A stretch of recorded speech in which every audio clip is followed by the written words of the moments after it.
Hey everyone, I'm Tammy Salenberger, the author of The One Inside 30 Days to Your Authentic Self.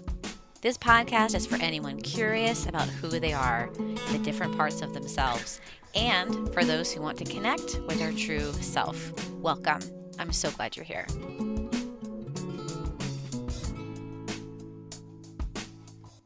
I am so excited today to have Fatimah FInney on the podcast. Fatimah and I actually met. Did we meet during your level one? I, During my level I one? think I was a PA during your level one, but you were like way like trained already. I don't know if you had just done like a ton, or maybe was it your level two? I think we met, and I I remember thinking like this person has already done a ton of IFS. Like, I know that I think I remember I met you at the conference. I've only been to one conference in person. oh, And I remember you were talking with Duran.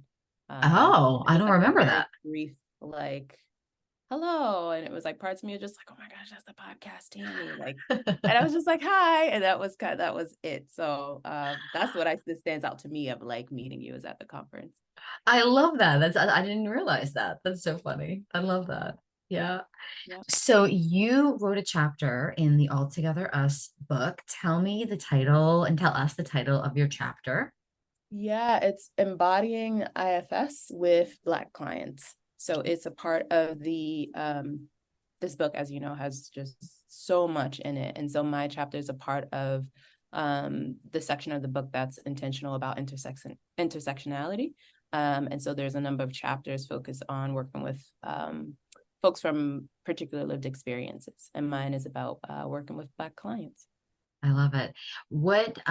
So I forgot because I was excited to talk and tell you about when I was like, oh, I want to tell you about when I remember us meeting. And I forgot to do what I always do, which is just letting people know where you are in the world and what you would see if you look out your nearest window. So when I look out my nearest window, what I hear is a garbage truck going by. I am on the East Coast in New Jersey, and what I see um, behind my screen each time is just these trees in my neighbor's yard. And what's nice is that we have a lot of deer. It's just almost Mm. like this family of deer that comes, and every now and then I'll see them hop over the the gate from the neighbor's yard into our backyard. And so between that and squirrels jumping. It's just almost just like the earth waking up, especially at this point in the Aw. morning that I get to Mm. see. And then life, like hearing a garbage truck go by to collect the trash. That's what I see. I love that it's all part of the earth waking up. Yeah. The trash Yeah. guys coming, the deer. Love it. Mm-hmm. It's beautiful. It's beautiful. So tell me about why this is the stupidest question, but why you feel like this chapter was important. It needed to be written and it was important to be written. And I feel like that's a really dumb question, but I'm gonna ask it anyways. Well, what I like because I was approached to write the chapter. I really like the fact that Jenna felt like it was an important chapter to be written to include in what she wanted to do with this book and her vision. And so personally, I think those things aligned. A lot of my work that I've done pre-IFS and even since being IFS trained has been with Black clients. I think me even getting into this field was driven by how do I learn and bring something back to my community. So this is Mm. it's a very personal chapter. Mm. And I think because of where the mental health field is right now, especially with social media, where it's like therapy is kind of all the rave, and yet there's still a lot of blurriness about how to get effective care. Mm. Um, I felt like, okay, if I could write something, particularly to the majority field is not Black, so it's more likely for Black people to actually have their first contact with someone who does not share their racial identity.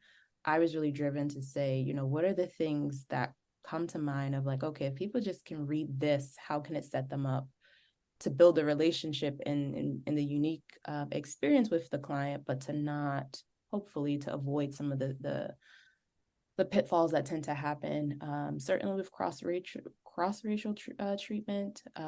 But even, I speak to whether you're a racial difference or even the same, what are some things that we perpetuate that we can maybe slow down and avoid, hopefully by reading this chapter.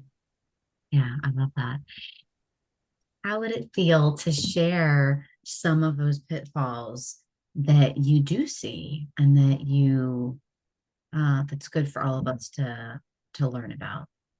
Yeah. I think probably one of the common ones is not talking about race at all.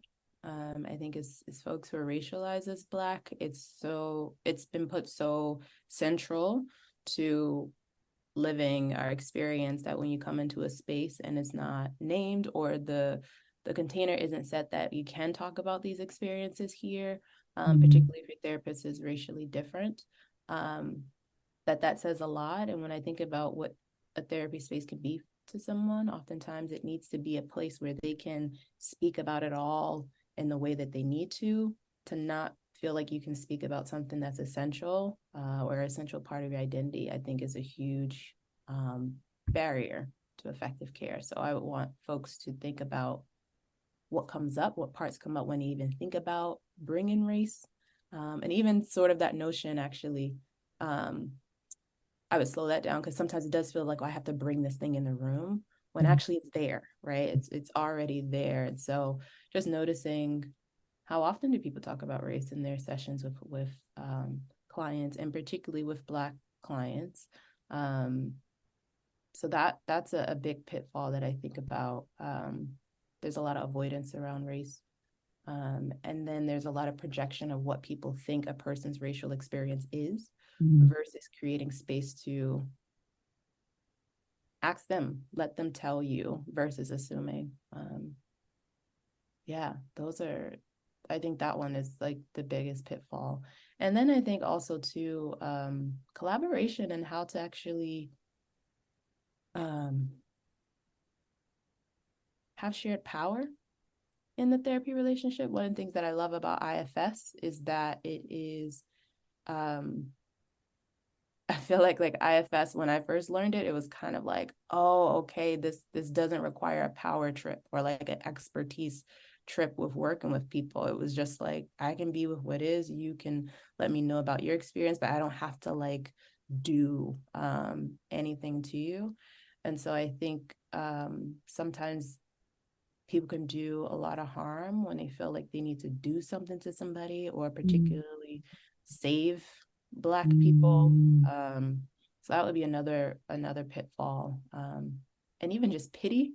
I think as I talk about like the difficulties, the marginalized experiences of Black people, sometimes that's all people see. That's all that they lead with. And so I also like to talk about like the strengths, the resilience, and the joy that is also very much a part of the Black community, and making sure that people's first experience before sitting with the client isn't solely tied to the struggle.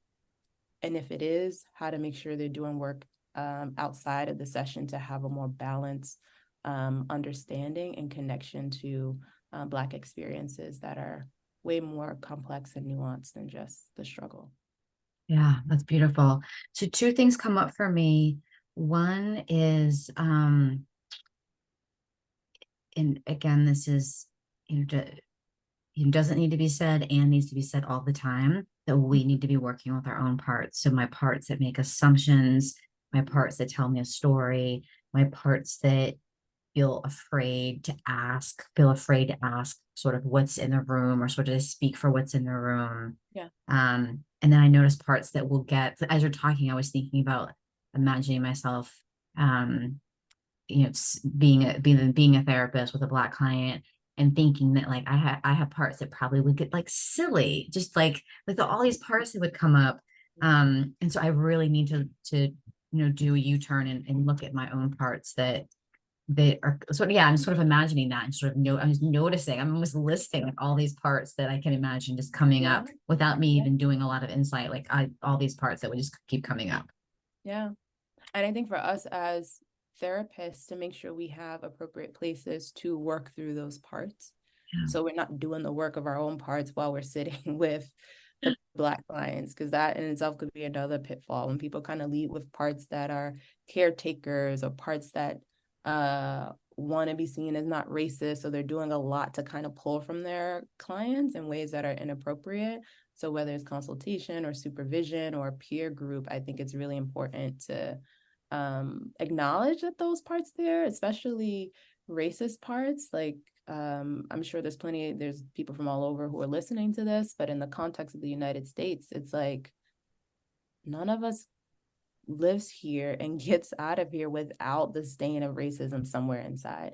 And for some people, some parts have a hard time accepting that. Like it's, racism is bad, so I want to pretend like I somehow got to live here and have been exempt from the pervasiveness. And so I think, listening to your parts and finding a supportive community that can like hold a mirror to you and really point some of the stuff out and help support you with like the accountability piece, because that can also impact the therapy relationship if someone's coming to get something that's centered on them, and then it feels like every time they're having a session they're helping their therapist work their stuff.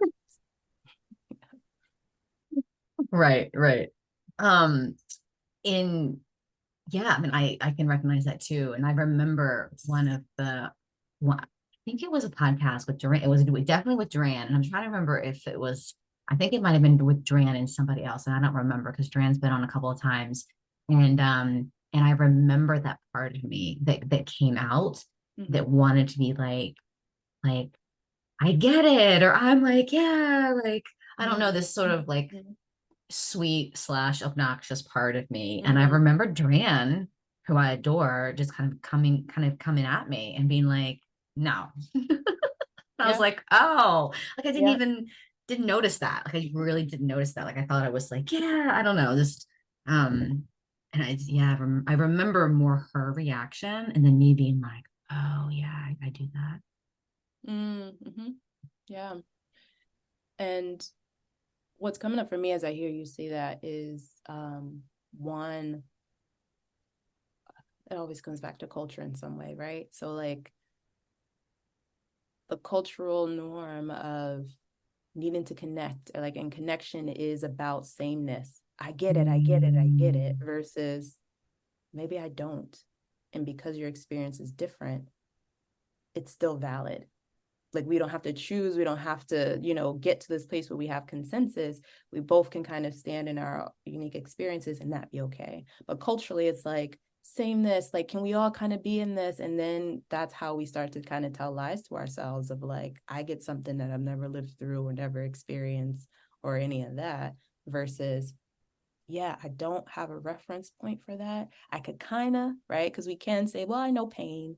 And in this situation, I can kind of relate to it. But it's like, there's a point where my getting ends. Yeah. And that is okay here. And I can be with that. I can actually be with that. We have these different experiences and I can only go so far and share a resonance with it. But I can have compassion for you having gone through something or you going through something day to day that I don't experience. Yeah, that's beautiful. So in what's coming up for me is that the idea that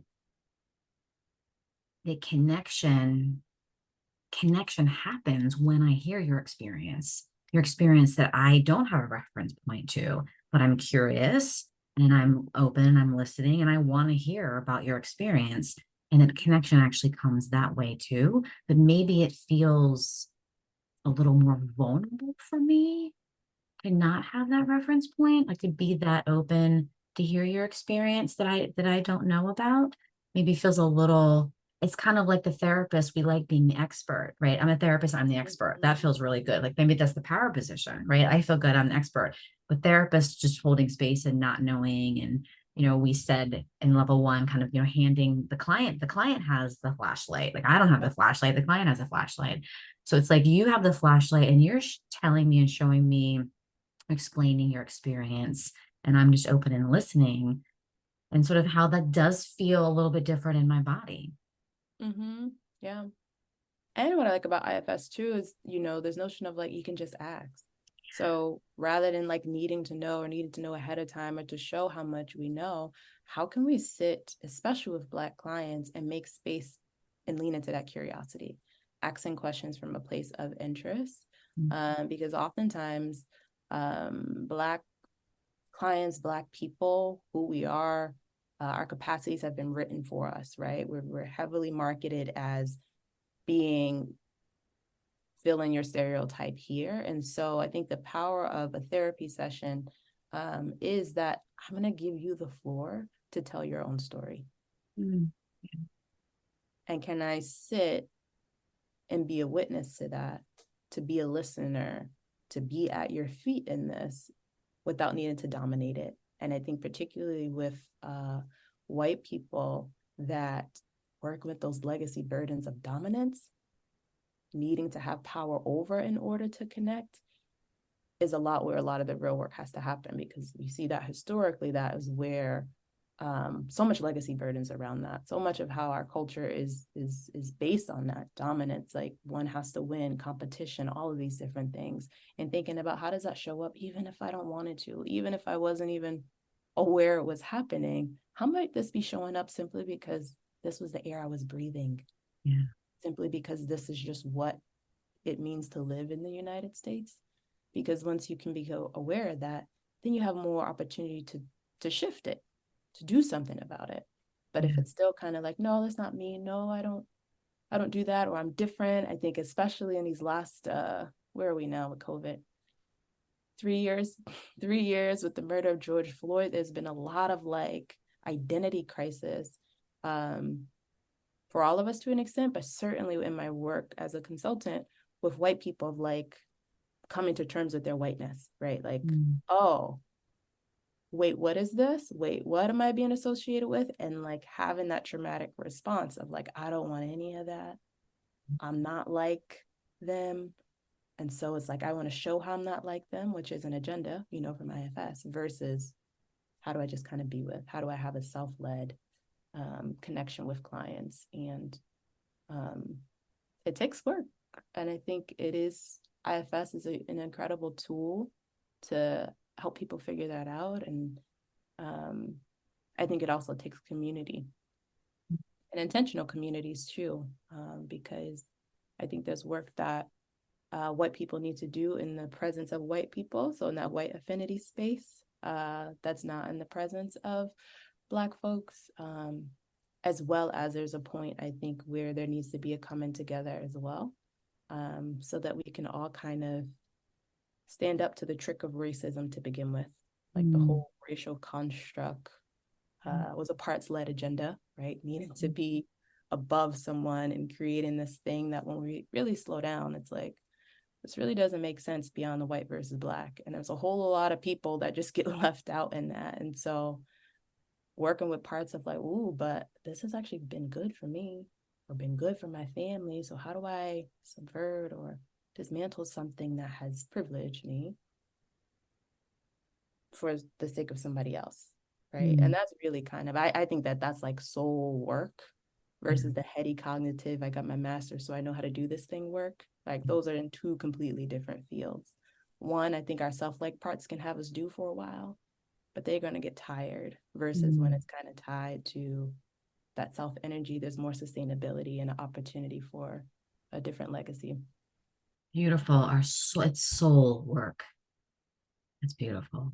I love that. So the other thing that I was thinking of, and I know we're kind of far from it, and then we've also started talking about intercultural competence. So I want to talk about intercultural competence, but I don't want to forget, as you mentioned, Black joy. So I don't want to forget about that. Yeah. So I know we kind of passed it, but why don't we go back to Black joy and let's talk about that, and then we can talk about intercultural competence. Yeah, when I think about Black experience, and I'll zone in on particularly the experience of African Americans, descendants of enslaved people, right? So those who were brought over on the slave trade, like slavery is a horrific experience.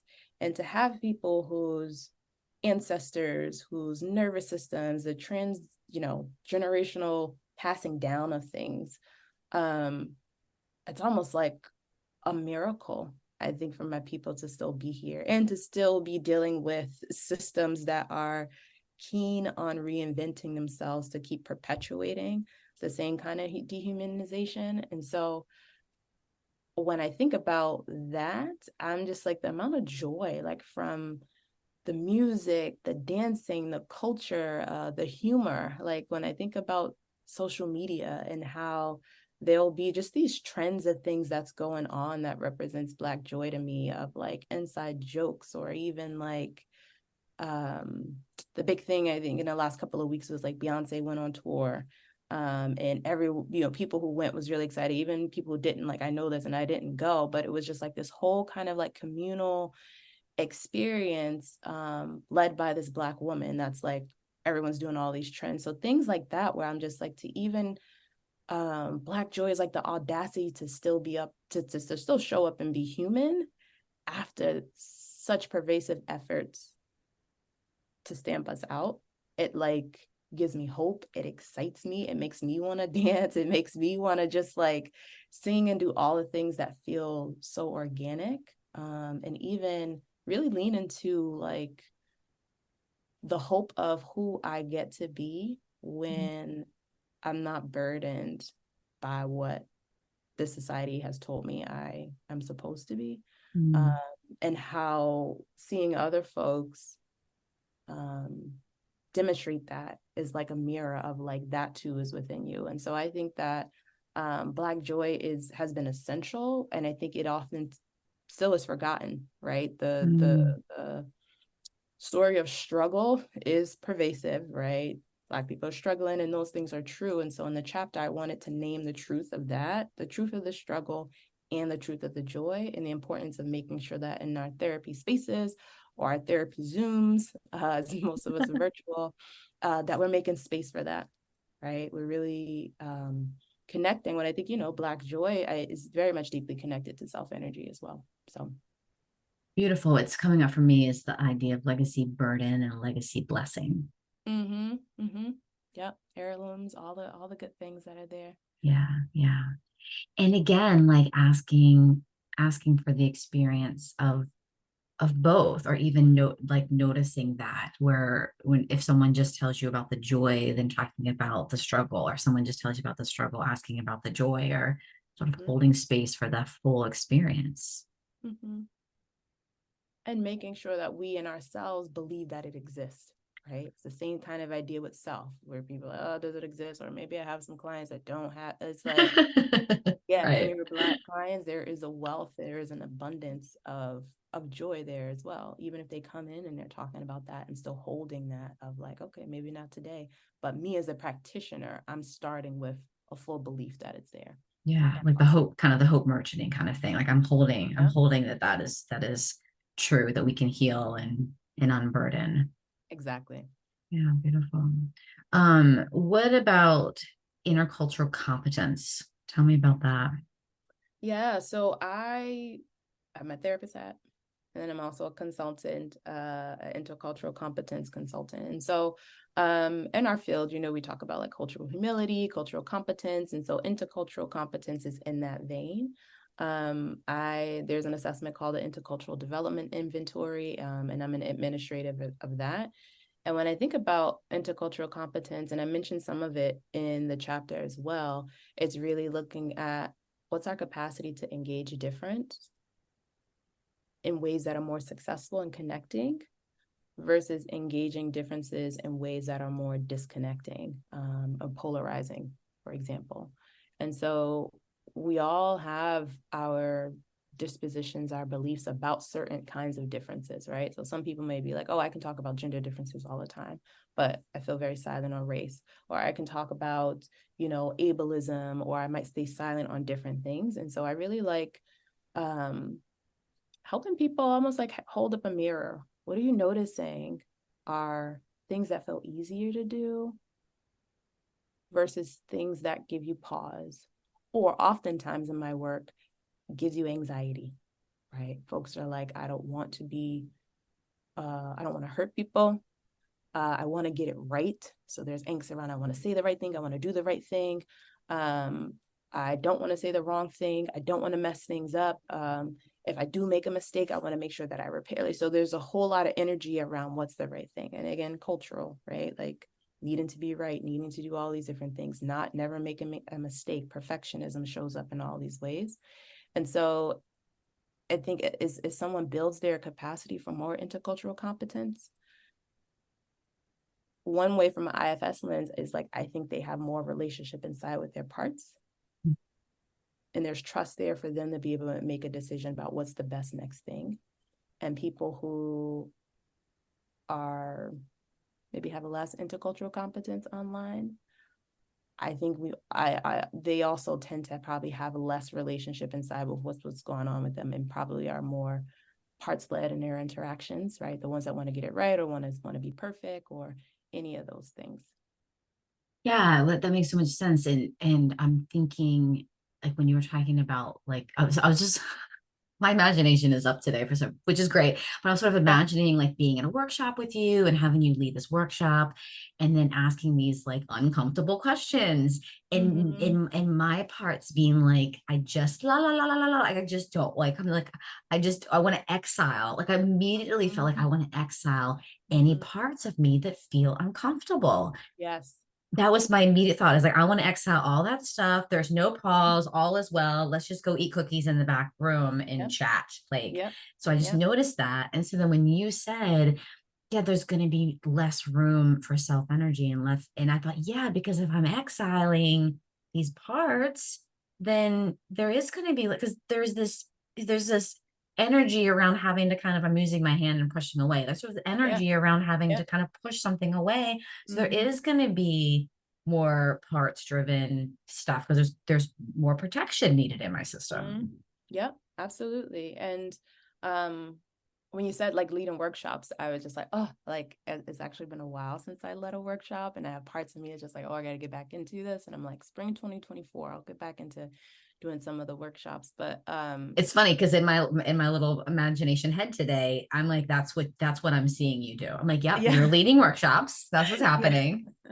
Yes, that's what I really enjoy, is like getting folks together in a workshop, and I'm just like, let's say the thing. Like this is the place where you ask the question, you say the thing. If there's if your managers are having a hard time, tell them that they don't have to come to this workshop, just send you, and we can kind of get to the nitty gritty of what's under there. I'm afraid to say this, or I actually do struggle with this thing. Because I'm like, if you don't have awareness of it, or if you can't be with it, you can't change it. Your self-like parts can come and pretend and probably put on a good performance, but it's not sustainable. It'll get you through the workshop, but what about the life you're going to live with a whole bunch of people who are different from you? And depending on what you're doing, the work as a therapist, right? Like trying to help people heal. Like if you are trying to create a space for them to feel better, and oftentimes we're the first place that people are coming to because they hear that, especially now, oh, everybody needs to be in therapy. So I'm kind of like, all right, so if Black people are starting to go more to therapy, I'm like, let me write something that hopefully, they'll come back after the first session, versus like any of the voyeurism or like the excitement of like, oh, I got my first Black client. It's almost like a trendy thing, or like a talisman. Like how do we take it all off? How do we take all of those lenses of oppression, of racism, of just dehumanization? How do we take all of that off and just be with the beauty and the wonder of this human being before you? How do you just get with that? How do you just come to that? And part of it is like, I gotta get with the messaging from community, family, this country, that this is inherently not a beautiful human being. This is someone to be afraid of. This is someone to be, saved or managed because, their ways are X, Y, or Z. Have to get clear on that. Then I think people can sit with from a place of humility, versus that I'm the expert, I'm the therapist, I know everything about you because of all the messaging that I got, where it's just like humility says, I know what I know, and there's a world that I don't know within you. I'm willing to listen, right? There's a different kind of energy. Oh, totally. Yeah. And I would invite people, if they're having some of the experiences that I'm having, that sort of trigger, I'm just noticing all these parts coming up as we're talking, just to notice, maybe the parts of you that come up that feel good when they're like, I'm in control, I'm the knower, I'm the expert, like how that feels good, whether you're a therapist or not, or whether you feel that way with your partner or your kid or wherever you're feeling that. Yeah. And what would it's sort of what parts need to do that? And then what does it feel like to do what Fatima just said about sitting in this place, this soft or beautiful thing that you just said about sitting in a place of humility, being open, listening, Mhm. and how that feels different in our bodies, and maybe noticing who inside is afraid to do that. Yeah. Yeah. And I also want to point here too, because sometimes what happens is we go from one extreme to the other. All right, Fatima and Tammy's talking about, I'm not the expert, I don't know. So they go all the way to like, I know nothing. And I think that's not helpful either because we do know something. We have our knowledge, like we know, for example, if you're an IFS therapist, like you have that model. So it's not like I go from I'm the expert to now I don't know anything. Your client needs you to show up, right? They're paying you to show up in the knowledge that you have, but it's holding both, that there's two types of expertise here. And it's knowing where your line of knowledge ends versus feeling like your knowledge is the only knowledge present. So I just want to put that in there because sometimes parts are like, oh, she's right, I don't know anything. And you just kind of go in and just have a session from the part that doesn't know anything. And that's not helpful either.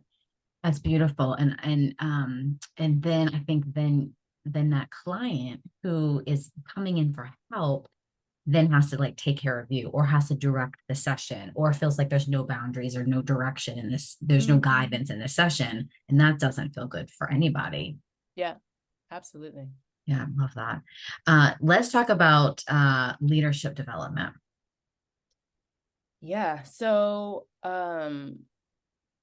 one of the things that I found that I see so much, I felt so much on the receiving end, and then I also felt it when I was in a leadership position, is that leaders have so much power to make or break an experience, whether you're in the therapy space, and we're kind of already talking about that, right? The leadership of the therapist, or you're running an organization, or maybe you're running a group practice. And so I've really developed kind of a love for working with leaders because I'm like, if this kink in the system can get kind of, like it will just, the whole system will shift a little bit. And so anyone who's listening who is in a leadership position, and if anything I've said sound foreign to you, I'm glad you're listening because this can be a first step.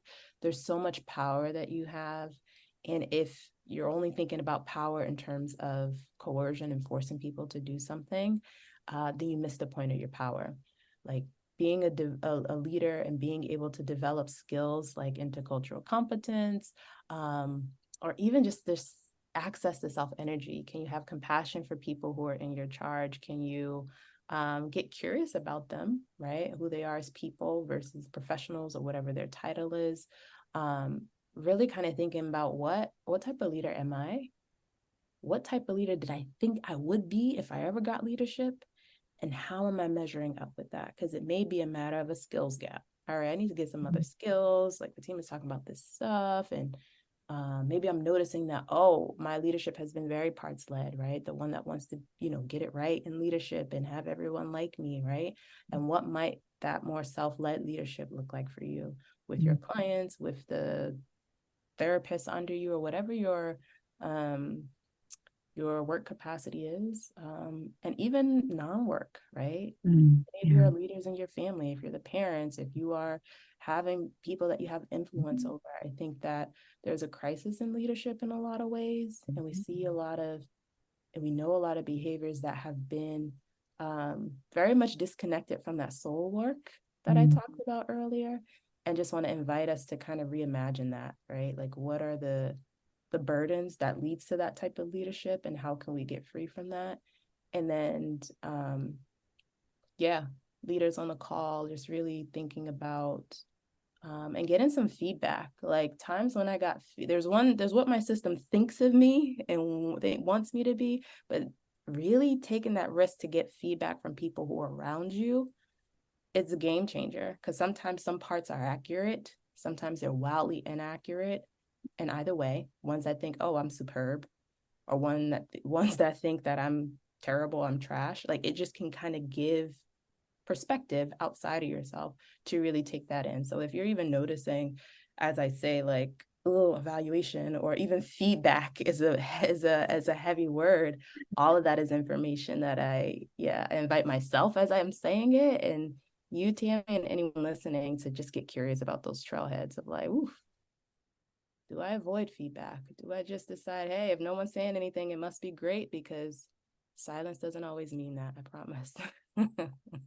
Yeah, it's beautiful. I love that. And I was thinking that with feedback. I was like, oh no, no, thank you. I don't want any feedback.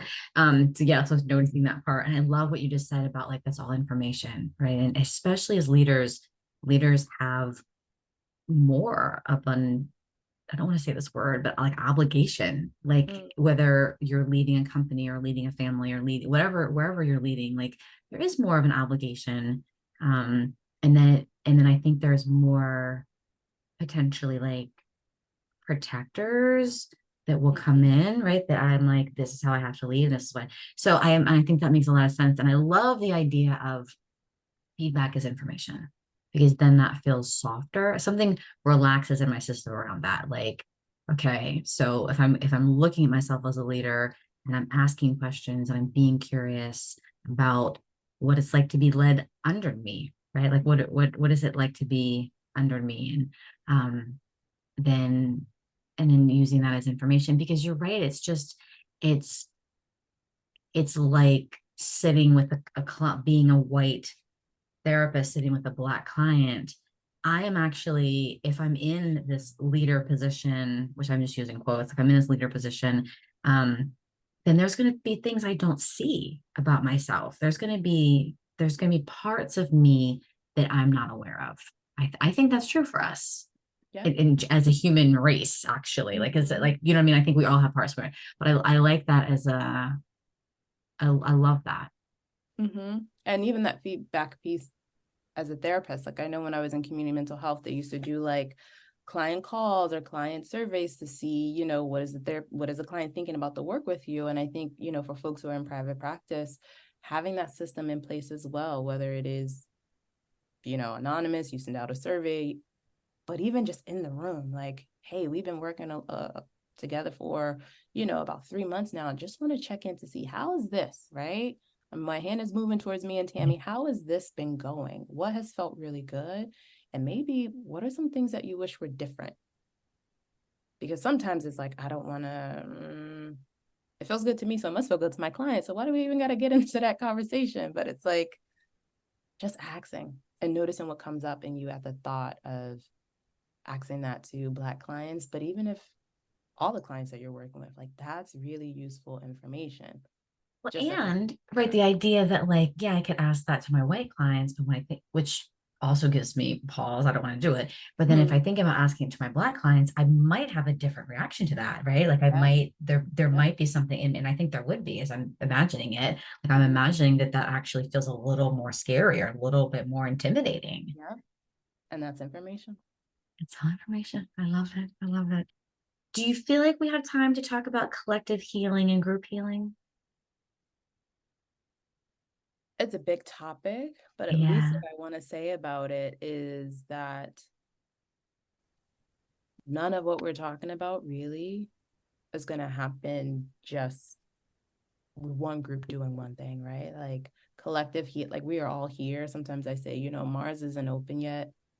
So all of these ideas are parts that want to like erase people or just say, you know, like cancel them. It's like, where are they going to go? Right. Like we need to kind of recognize, right? And the self energy, that aspect in the IFS model speaks to this, right? It's something in all of us, right? Everyone has self. Like there's a connection through all human beings. And when we can start to see that, oh, my liberation is tied to your liberation, right? At some point, I even think about this summer, like wildfires in Canada made over here look like completely yellow. And we are like far away from Canada, but it's just those reminders of like what is happening across the globe impacts us. Like if we're going to heal, we have to have that collective mindset, which again is very different than the individualism that is pervasive in the US. And so I think the collective healing comes from how do we start to actually see each other as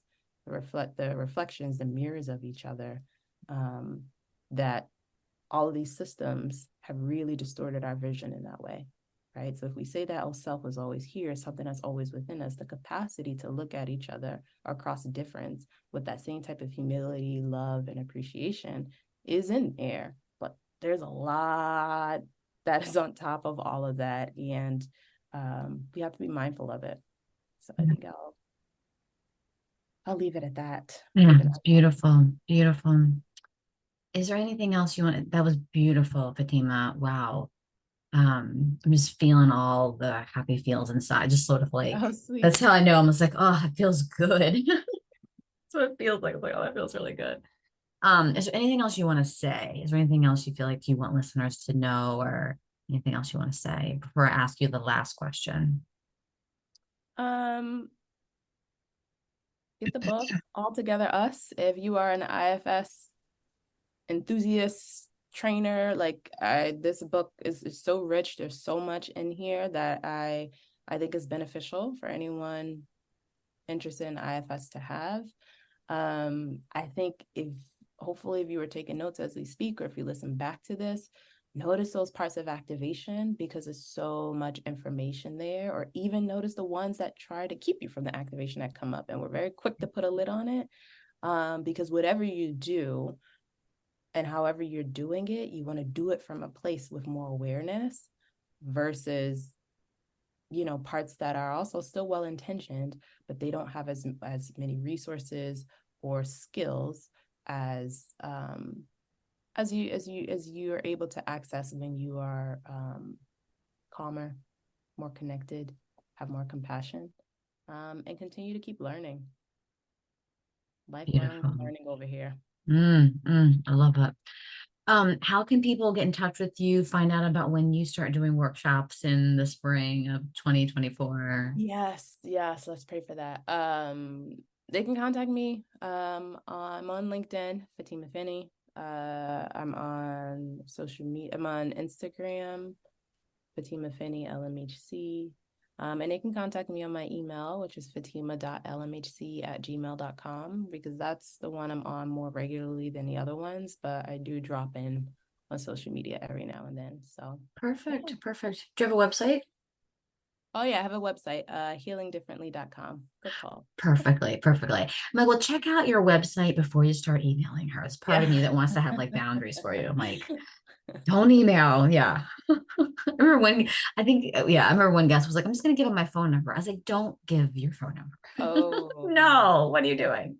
No. Yeah, I know. All right. So last question. If you could do anything else in the world and you had to do something different, what would you do? I'd probably be a blogger. I like to write, and I like the autonomy of being able to write about whatever I want to write about. So I probably definitely would be like a lucrative blogger for sure. Lucrative being part of it, like lucrative blogger. Yeah, I like it. Well, you see now with everyone, people are like, I'm just writing 2 minutes a day and I make millions. And It's the part of me that's like, I don't get it. Yeah. I don't get it. That's clearly it's happening for folks. So definitely writing. Like I've been a journaler since I was 12, and like writing my thoughts, it's definitely something with writing. Good. I love it. Well, thank you so much. This was such a beautiful experience. Being with you was really great. And I appreciate you coming on. Absolutely. Thank you for having me, Tammy, and rescheduling when I got sick. It all worked out well, and I'm glad to have had the conversation with you. Thanks for hanging out with us today. If you like this episode, please subscribe, rate, like, all the things. My book is available at your favorite independent bookstore or all the places books are available. You can also visit my website, tammysallenberger.com, where you can download a free meditation on getting to know your should parts. You know, there's parts of you who remind you of what you should be doing. They sound a bit critical at times. Yes, we all have them. You can follow me at IFS Tammy on Instagram and Twitter, and the One Inside Facebook page. I'm so grateful for Jack Reardon, who created the new music. Jack is a graduate of Derek Scott's IFS Stepping Stone program. Thanks, Jack, for getting me. And to you, thanks for listening.